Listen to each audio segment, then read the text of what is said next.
اس کے بارے میں تو کچھ نہیں کہا جا سکتا کہ ان میں سے غلط کون ہے صحیح کون ہے، لیکن جو گواہ ہے وہ یقینی طور پر پہلے جھوٹ بول رہا تھا یا پھر اب جھوٹ بول رہا ہے، اس کو تو لتر پریڈ کر دینی چاہیے۔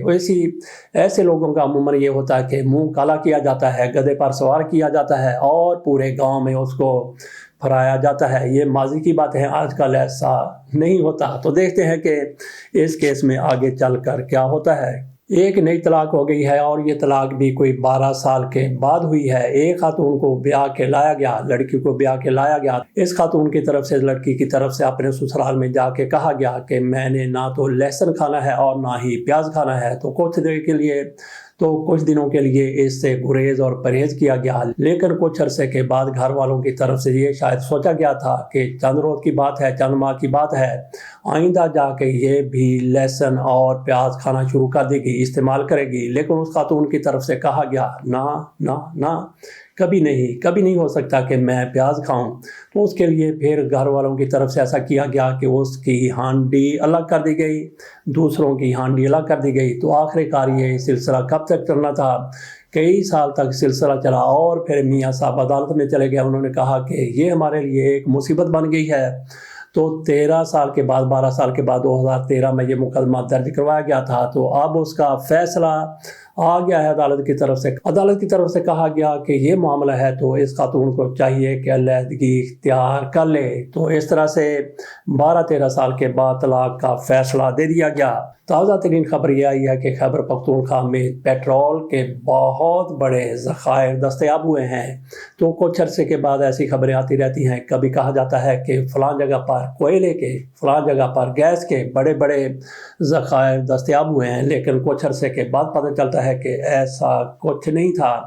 دعا ہماری یہی ہے کہ جس طرح سے اب کہا گیا ہے کہ خیبر پختونخوا میں پیٹرول کے بڑے ذخائر دستیاب ہوئے ہیں، اللہ تعالیٰ کرے کہ ان کو دوگنا تگنا کر کے ہمارے سامنے لائے، لیکن اس کا فائدہ آپ کو، مجھے، قوم کو کچھ نہیں ہونا جب تک ایسے لوگ اقتدار میں بیٹھے ہوئے ہیں، جیسے یہ رجیم آ کے بیٹھی ہے، اس سے پہلے پیپلز پارٹی والے، مسلم لیگ نون والے، اس طرح کی حکومتیں آتی رہیں۔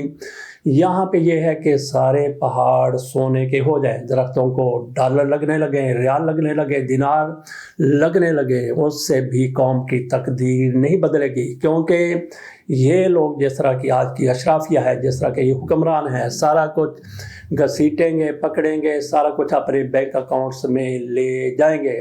تو اس کے لیے ضروری ہے کہ پاکستان کے پاس جتنے بھی اب تک وسائل دستیاب ہیں، اگر اوپر کوئی اچھا حکمران، ایماندار، جانبدار آ جاتا ہے جیسا کہ عمران خان تھے، تو قوم کی تقدیر بدل سکتی ہے۔ ادروائز ناممکن ہے ان لوگوں کے ہوتے ہوئے جیسے کہ آج کل کے حکمران ہیں۔ اجازت دیجیے، اللہ حافظ۔